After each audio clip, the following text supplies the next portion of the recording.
Welcome back to CIS 101. Last week we talked a little bit about the difference between storage systems and memory.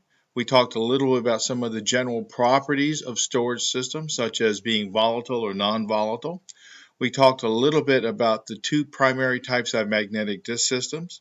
We talked a little bit about the various types of optical disk systems that are available, primarily with a focus on CD, largely used for music and for less memory-intensive applications, and DVD, largely used for video and larger memory-intensive applications, memory storage intensive applications. And we talked a little bit about some of the storage alternatives for our personal computer, a laptop, desktop, phone, whatever, including which storage systems should be included in computers and when the other storage systems would be appropriate. And of course, the classic example of that would be, although our systems all have various storage types, I use, and I encourage you to use, a USB drive, really two. One for backing up all your files and stuff, and then every week or so, really, or as soon as you make any changes to it, copy all the files over to the other one and keep the two drives in separate locations, so that if something happens to the one, you still have all your files on the other, which in fact is what I do, just to be safe, because there's nothing like losing your files and then it's like, oh no, what am I going to do?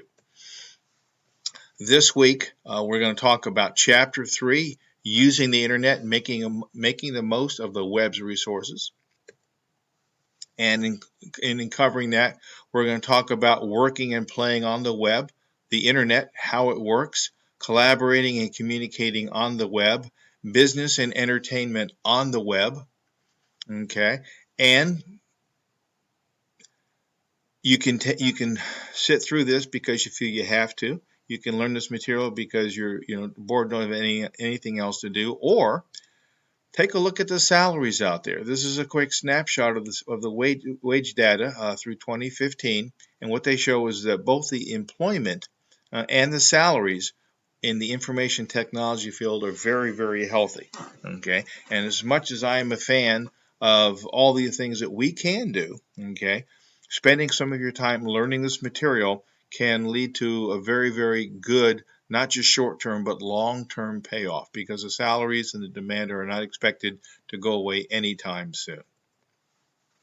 Things we're going to talk about today, and then again, really this week, include describing how the internet got its start, talking a little bit about how data travels on the internet, okay, discussing the tools and technologies used to collaborate and communicate on the web, summarizing how email and instant messaging are used to communicate over the web, describing the different types of e-commerce, summarizing precautions you should take when doing business online, and describing the types of multimedia files that are found on the web. Okay, when we talk about the internet, we're talking about a network, if you will, that is essentially it's a collection of all the smaller networks that go into it. The internet is often described as the largest network in the world because potentially, unless a network cannot connect to it in any way, shape, or form, all the subordinate networks. So this, your home, when we're in a traditional classroom, in that classroom where you happen to work, are all potentially subnetworks, subcomponents, subnetworks of the internet. We use it to communicate, and that includes both secure and unsecure form of communications. We have a tendency, the average person, to think of the internet as simply as being very secure, sending our emails as being very secure, researching information and purchasing things on the internet as being very secure, and they can be, but for somebody who knows really not a whole lot, but just a little bit, they can very quickly change that security into not secure unless you take the appropriate steps to make sure that it is secure. It's like you're going down to Chicago. You can go down to Chicago with a wallet or a purse stuffed with 10s and 20s, and we'd like to think that we're going to be okay. But the reality of it is that we use some common sense. We don't go in certain areas. We don't, with a reputation for having problems. At certain times of the day, we lock our cars and we lock our doors and windows when we leave the house or leave our car. use common sense. And of course, the internet began life as a project out of the Pentagon known as the Advanced Research Projects Agency Network, okay, known as ARPANET. This was back in the 50s and the 60s. And it was designed with the idea of a secure means of communication that could not be blocked or interrupted, in terms of the nation's defense, should we ever need it. Okay, part of that includes the invention of the IP protocol or IP address. It covers, and we will discuss how computers identify each other. Okay, the fact that websites all have unique IP addresses, and it's like mail addresses. Okay, an IP address will be distinct for every web page, for every computer on the internet. No two will have the same address. And we'll talk a little bit about the different versions of IP addresses, too, includes text as well as numerical types.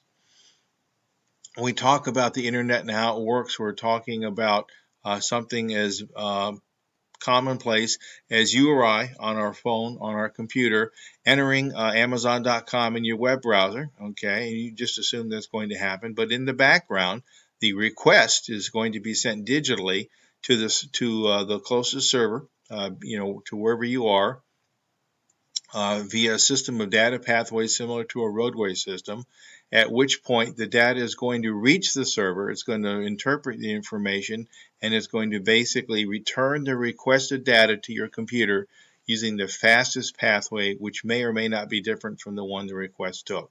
Okay, and finally, the information is going to be sent back to you to be displayed on your computer. We talk about using the internet, some of the tools we want to think about. The internet is a communications tool above all else. And although we tend to take it for granted, when we use it for the phone, we use it for social networking, we use it for any type of communication or research gathering, we are depending on its ability to provide us with the tools to do what we want. That can be the Web 2.0, social interaction / collaboration. It can be social networking, such as on Facebook or Twitter or Instagram or whatever you happen to use. And of course, when you do that, in a perfect world, just like you and I want to be a little bit careful when we're out there doing things. We want to be a little bit careful when we're out on the internet. There are things you do, there are things you don't do, unless you deliberately want to put yourself a little bit at risk. Okay. It also includes things like our wikis, of which the most famous, but by no means the only one, is Wikipedia, which is a very, very useful place to go and begin research and gather information. But I'd like to stress to you that the Wikipedia itself is not a definitive, authoritative source of information. And the reason for that is you or I, or really anybody, can go to Wikipedia and sign up for a free user account, then start entering information into the information, okay, in the database. We can, for example, go to the web page in the Wikipedia on the Earth's moon, and we can it'll be just temporary, but we could actually go in there and we could log in. The research, the latest studies show that the Earth's moon is made out of green cheese. And that would actually go in there for a brief moment in time, probably less than a couple of minutes, before one of the volunteer reviewers on Wikipedia would look at it and say, well, we're pretty sure this isn't true. And it would basically reverse your edited correction about the moon being made out of green cheese. And anybody can do that. Anybody can voluntarily add information that may or may not last there for a certain amount of time before it's corrected. And sometimes the people who are making the corrections are not necessarily experts in the field they're making a correction on. For example, somebody may make an edit entry into the Earth and say, well, latest research shows that the Earth is actually flat. Okay, it's not a globe, it's not circular, it's flat. And if the person who's reviewing the edit happens to be somebody who believes passionately that the Earth is in fact flat, they're not going to change that, correct? They're going to let it go, and it'll continue on until another volunteer comes along and says, well, wait a minute, this pretty sure is not correct. We need to modify this or indicate that this is unsubstantiated. We'll also talk a little bit about project management tools and the various types that we can use. Can be as simple as the search tools we use within our email to help us find information, or the calendar function, or putting together to-do lists. They can be a very, very useful, when used correctly, tool to help us manage our business lives, our personal lives, and be more efficient.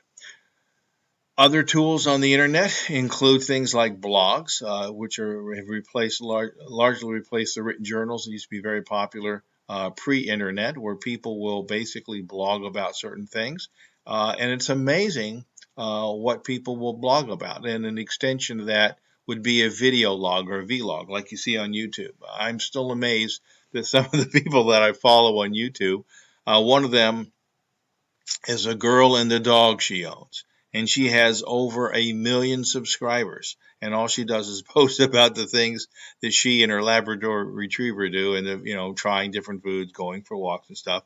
But it's interesting enough that a bunch of people, including myself, will just basically log in just to watch and see what's going on. Another one I'm very, very fond of is a guy, Louis Rossman. He runs an Apple repair shop in New York City, and he's really a very interesting guy. He has, over 1.5 million subscribers because he doesn't just blog about repairing various Apple products, but he really anything that happens to catch his fancy. A lot of times he'll simply hop on his bicycle because he finds it a much easier way to get around New York City than a car, and he'll just drive around. He'll bike around with his webcam on his helmet, and he'll just be recording stuff and including commentary. And I find it, and a lot of people find it, to be very, very interesting. You can create your own blog, and the reasons you might do that include the fact that it's just interesting and it's a cool thing to do, and you want to explore it and see what works out. And if you find that you enjoy doing it, and you're comfortable with it, and your topic is interesting, and it's an amazing what people consider to be an interesting topic. It can be very financially rewarding. Louis Rossman, for example, as I understand it, I'm not an expert on it, but he probably makes about $500,000 a year just from his YouTube vlog, just blogging about the stuff that he finds to be interesting. And a number of there are people that, and he does it just as a part-time hobby, but it's a very lucrative one for him. There are people who have full-time job is doing things like that. And there are problems with blogs and vlogs, for example. One is staying current on what's going on, being correct about what you're talking about, and no matter how correct and talented you are, is your material appealing? And it can be very just much a case of just how the material is presented. A person can present the material, and if they just don't have the right kind of voice or the right type of presentation, people are simply not going to be interested. Whereas that exact same material in the hands of somebody else who presents it in a different way, maybe something as basic as just a different voice, it's going to be far more interesting, and people are going to watch it and log in. And in which case, YouTube is going to start, sending money in their direction, which is never a bad thing. And there are also microblogs, which are essentially blogs, but of a smaller topic or a smaller duration. We also have, in addition to video logs, we have audio and video files that can be delivered via an RSS server. Really simple. An RSS stands for Really Simple Syndication. It's all handled for you. Basically, the material is going to be provided by an aggregator that collects the information from you and from other people, and they send it out in a webcast. And especially if you are stuck in traffic or you're just driving down the road and you want to keep your eyes on the road, but you don't really need, it's no different and often far more rewarding can be than listening to the radio. I mean, especially as the election gets closer, or anytime an election gets close, I get really tired of listening to the political attack ads that everybody is running. Okay, and I'd much rather listen to a webcast or an audio file on the latest Windows equipment, or maybe some of the latest computers or computer technology that is coming out, or an historical issue or a cultural issue, rather than why you should vote for me and why you should not vote for my opponent. Okay.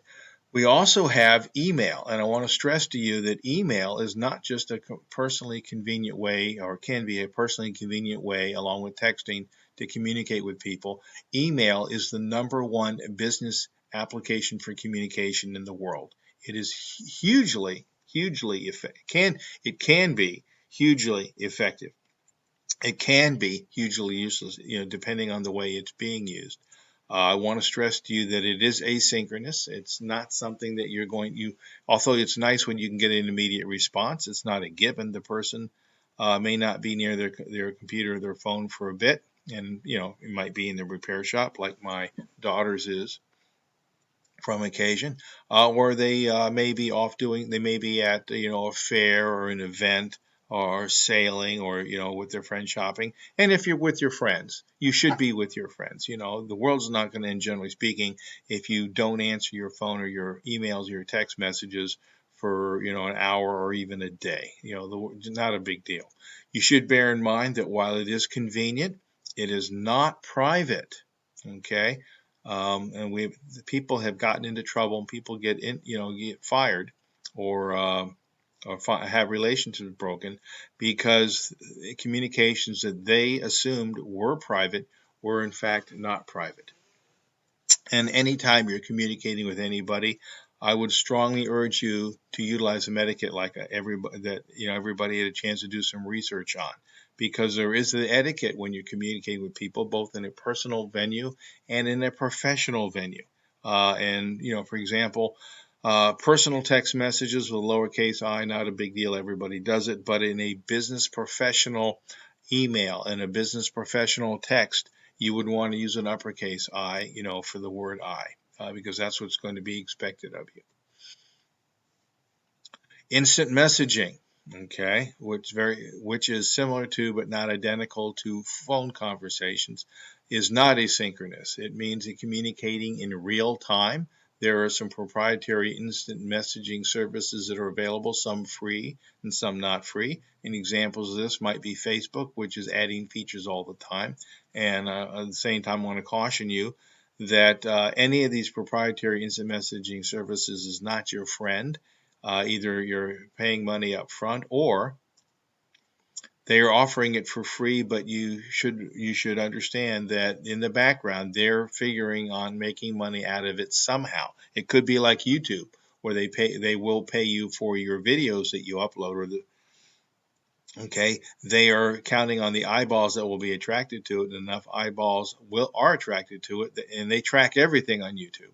They track everything on the internet.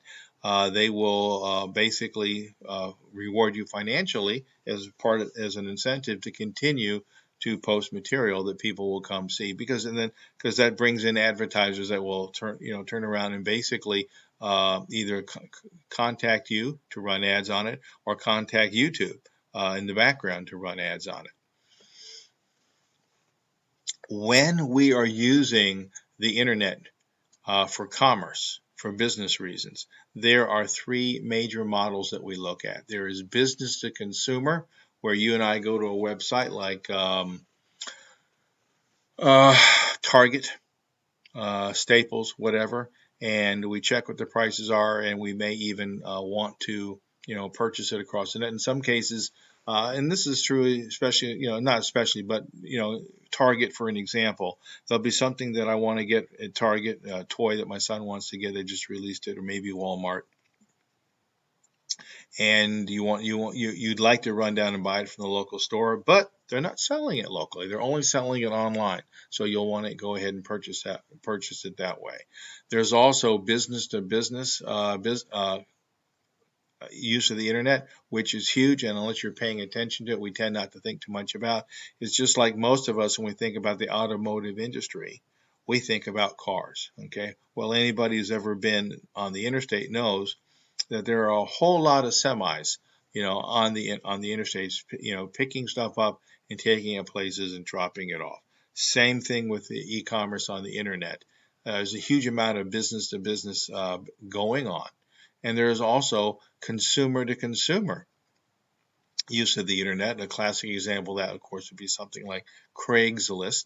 and to a lesser extent, you can argue eBay is sort of kind of consumer to consumer, where you can, basically browse and research, and if you find something that's of interest to you and somebody's got it for sale, you can go ahead and you can purchase it. And of course, when we talk about e-commerce, we are talking about e-commerce being short for electronic commerce, and that is, it essentially wraps around and includes anything that uses any type of electronic device for communication. It can be when you call up your bank or you call up a store to check on a balance to see if something's available, to ask for something to be held for you until you can get there or you can buy it. Okay, or it can be what we more commonly associate with e-commerce, something where you get online with your computer or your phone and you actually research or make a purchase that way. When you are shopping, and a lot of us shop, and while I am a firm believer and try to practice it when I can, of shopping locally and supporting my local businesses. Okay, I do that as much as I can. Um, Even when the restaurants were closed down completely, I would still go to them and order takeout if I could to support my local businesses. Even if I didn't necessarily want to take out, I would do it because I was trying to help them. You want to do it in a careful way, just like if you would go someplace, if you go to the mall, you go downtown, you go to a fair, you would lock your car doors and windows while you're gone. When you're on the internet, you want to make sure that you engage in what we call safe habits. You want to make sure that the websites are secure, that they're well-known, reputable sites, and every now and then you get caught.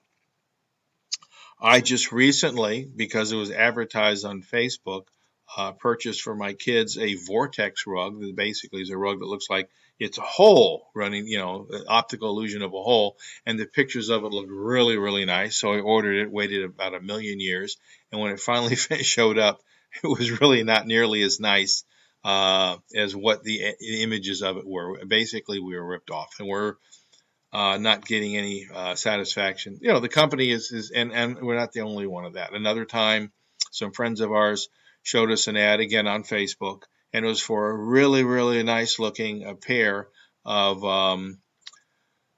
Star Wars lightsabers. And so we said, okay, we went ahead and got them. And when they actually showed up, we were really, really disappointed. And of course, we're stuck. I mean, because it's going to be more trouble than it's worth to try to return them and get our money back. Just lesson learned. You want to make sure that any shopping you do is from a well-known, reputable site, not just a fly-by-night site that's going to take your money and run.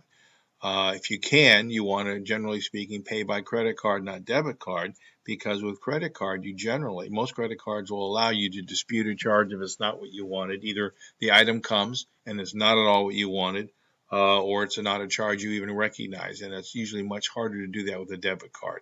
You should try to see if they have a return policy, and this gets you back to a well-known, reputable site, because a site with a bad reputation very often, is probably not going to have much, if any, of a return policy. And avoid using public computers. Okay, and when you're doing e-commerce, you probably want to avoid, even if it's your computer, using it at a free Wi-Fi from a local business like a McDonald's or wherever you happen to be, because a number of studies have shown that they're about at least half the time the free Wi-Fi, those uh, locations, is not really secure. I mean, anybody can show up at a free Wi-Fi location and then configure their computer, usually a laptop, to look like it's just another one of the business access points. We'll talk more about that in the security chapter. And go ahead and trick your computer into using it, and then basically everything you do and everywhere you go, they have a record of. And anything you punch into your computer, their username, passwords, credit cards, they're going to have a record of. And that can get expensive very, very quickly. Use of the internet includes the increasing use of multimedia. We're using our TV more and more rarely these days, and I and my children are increasingly depending on our computers for streaming video. They're doing all their schoolwork online. graphics of various types, audio files, video files, becoming more and more commonplace all the time across the internet. And this, by extension, includes things like streaming media that, of course, we associate with Netflix, Hulu, various YouTube types of presentations, video on demand, and internet radio, Pandora, Beat, Spotify, whatever happens, and there are more out there than only those. Now, there are effective and ineffective ways to use internet.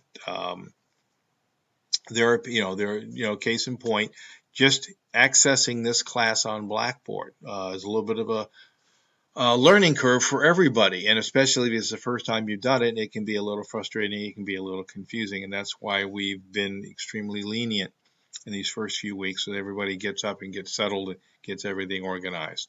There are smarter and less smart ways to access and move around on the World Wide Web.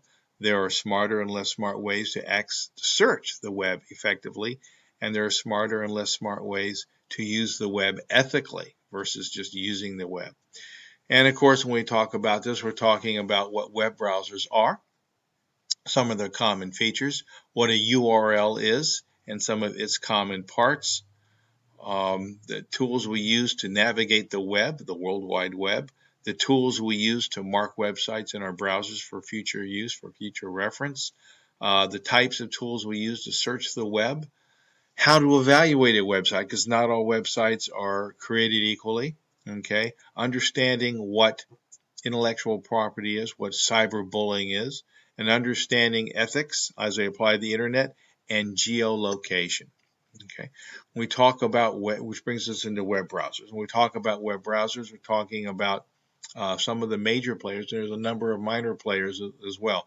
Microsoft Edge, Firefox, Google Chrome, and Safari are probably the four major players.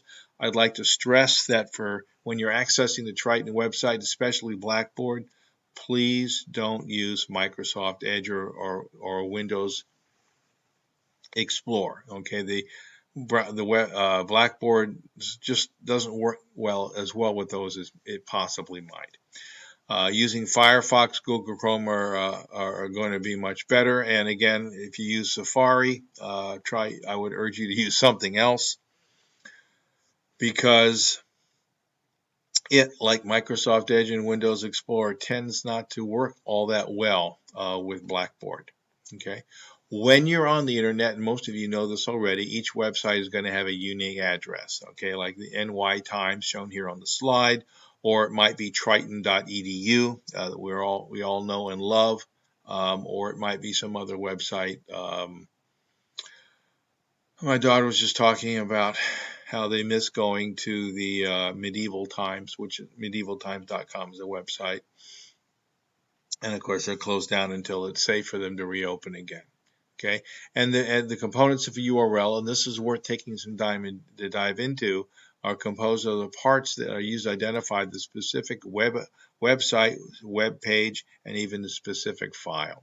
Okay, often, but not always, this will include having hyperlinks embedded in a web page to provide shortcuts to another location, as well as a breadcrumb trail, basically cookie crumbs of where you've been, of all the places that you've been. And this is increasingly becoming business. Okay, there are companies, both legal and non-legal, that will basically accept money to track somebody and everywhere they've gone and everywhere they're going to go, just as the computer equivalent of if somebody really wanted to, for example, say at a mall or someplace like that, or even down on an open street, take the time and resources to access all the video cameras on that street, and then basically pull out the information on where you've gone and where you've been, all the stores you went to, all the locations you went to, where you parked your car or your means of transportation, and then when you got back in it. Most browsers, all browsers really, are going to include, although they may name it differently, a history list of all the places that you've gone, a favorites or a bookmark list, or a favorites list of all the places that you like to go, a bookmark feature of some type, so that you can include, you can mark locations you want to go back to. Very often they'll be moved into your favorites, folder. and some means of social bookmarking or tagging that you may or may not want to activate. And I'd like to stress to you that accepting the default settings on Facebook, on Twitter, are not necessarily your friend. Okay, the default settings are the minimum legal requirements, but as much as possible, they're going to be what benefits the company, which you might be fine with, or you might not be. Case in point, one of the browsers I really like is known as Brave, and one of the things I like about Brave is that they specifically block the tracking that, say, Google Chrome routinely does all the time, and they turn around and collect that information and then aggregate it with all the other information that they have, and then they sell it to advertisers. Brave doesn't do that. Now, that makes Brave a little less convenient for some websites that you really, really want to know everything about you versus, and there are times when I will, not use Brave, and there are times when I really like the idea that my information is my information, and I only give it up if I want to, and it's my choice, not the companies or the websites I happen to be at. Other things to think about, because your browser is how you find out things, is how you gather information. It's what allows you to go someplace and download files or research something. The way you find that information out is what we call a search engine. Okay, that can include or might be distinct from what we term as a subject directory. Okay, and it may or may not be included in what we call a meta search engine of various types. When you're on the internet, okay, you want to think about the places you go and the authority they have. Again, Wikipedia is a nice place to go start looking for information. It's not a place that I would necessarily want to depend on as a cited source for something I was looking up. And in fact, as you go through school, you're going to find that when your teachers or at work, they ask you to reference something or document where you gather some information. Wikipedia is not a site you really want to say, well, I got it off Wikipedia. Because again, well, what if the person just happened to talk about the moon being made of green cheese just before you got there? It may or may not be an authoritative, and correct source. So you want to think about the authority of it. If something like the topic of global warming is something that I'm looking into, the federal government's climate websites are going to have a certain amount of credibility with me. The top universities' meteorological or weather websites are going to have a certain amount of credibility with me. A website on global warming from, and I kid you not about this, liberalsmustdie.com. I'm probably not going to place a lot of. I may look at it, see what they have to say, but I'm going to take anything I find there with a grain of salt. Or if I'm on the HillaryClinton.com website, same thing, because I know they have a bias. And again, think about the relevance of it. A website where they're very serious about the topic. Again, if it's global warming, the federal government's websites regarding that, or the top university websites in meteorological research, I'll take pretty seriously. Fred.com website, maybe not so much. You want to think about your audience. Is the audience for just the general audience? Is it for the people just chasing the latest fad? Or is it for people who have a serious and sober interest in the topic? And, the links in that source. Are they current? Are they active? Are there any? Or is it just a page with no links to anything else? Which means that, that you'd think if it was an authoritative source, there'd be links to other relevant authoritative sources, unless there aren't any, which would seem to be a little bit odd. We also want to talk a little bit about, and you want to think a little bit about intellectual property, okay? Just like if you've ever done any babysitting or raked the lawn or cut the grass or whatever for someone other than your family, you probably got paid to do it. Okay, intellectual property is a result of someone else's work effort, and they have a right to the fruits of their labor. Okay, anti-privacy efforts are laws that are on the books that are aimed to protect intellectual property, and every study ever done, to include studies at the UN, show that the rigor that a country tries to protect their citizens' intellectual property is a direct link to the economic prosperity of that country, of that culture. Okay, countries where there is very little attempt to protect intellectual property, countries where there tends to be they have a lot of economic problems, generally a low standard of living. And you think about it, why would you or why would anybody put a lot of time and effort into developing anything if bullies and gangs down the street could show up at any time and just take everything over and deprive them of it? Why bother? Why not just live life to the minimum, because there's no point in doing anything better than anybody else. And then we want to get into the concept of cyberbullying, which involves the use of digital technologies to bully others, not just bullying on the physical presence, but using internet technologies, text messages, tweets, emails, whatever, to bully others.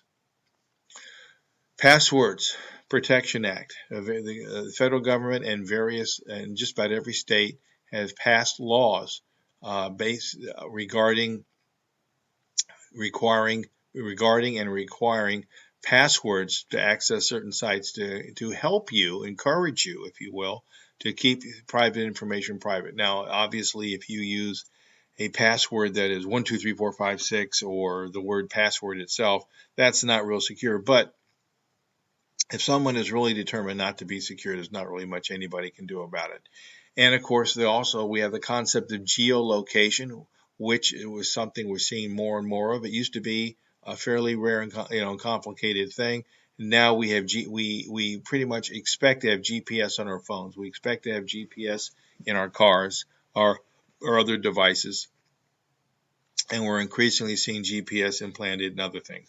I personally, and we talked about this a little bit in week 1, in chapter 1, am very interested as a parent, although by the time they actually develop it, my kids will be too old, the idea of a GPS chip the size of a grain of rice that I can insert into the forearm or maybe the palm of my kids, so that I will know where they are all the time. Because especially when children are younger, right after they learn to walk, when they're 3 to 5, 3 to 6 years old, their ability to go anywhere and do anything without regard to the consequences is truly scary. I mean, there was a time in my life when my scariest moments were getting my kids out of the car and getting them into the house, because I knew that if I was distracted for just half a second in getting them to the house, they could be in the neighbor's yard. They could be over the fence. The neighbor's got this, mean attack dog.